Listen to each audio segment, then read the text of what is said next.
How come you played the classical violin for a while? That's what I started doing. When I was 4 years old, I started playing the violin, and it was something that... Why? I think probably because my parents wanted me to. You know, they wanted me to, you know, they thought that learning a musical instrument was a good way to teach your kid about, who knows, diligence, you know, how to practice and how to, like, work hard at something. And you know, my parents, neither of them are very musical people. But you know, so I wasn't. I learned how to play, but I hated that thing, and I played How come?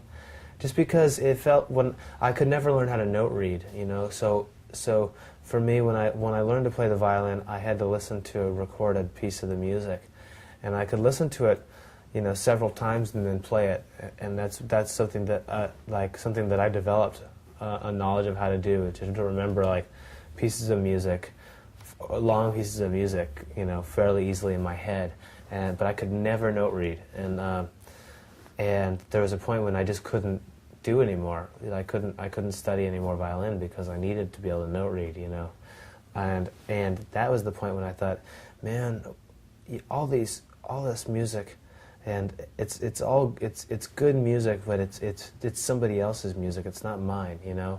And every time I tried to add something to it, you know, you're not allowed to do that in classical music, you know. There's very few situations where you can just make your own thing and put it into the music, you know. And did you do it at one point?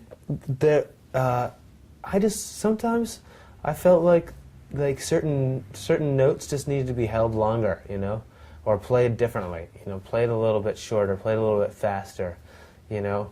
I believe that tempo should speed up or slow down according to the emotion of the song.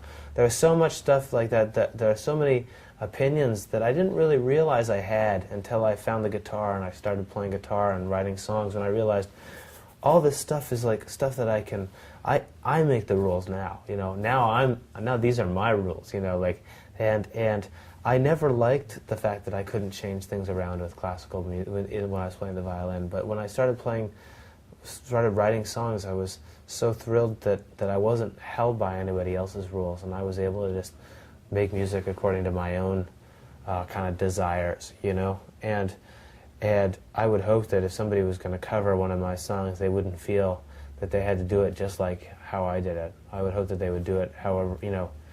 Just to the feel of the song. Yeah, to the feel of what they thought. Yeah. I mean, it's amazing to me that you know, somebody like, you know, Beethoven, for instance, before Beethoven became famous as a composer, how he made his name was as a piano improviser. He improvised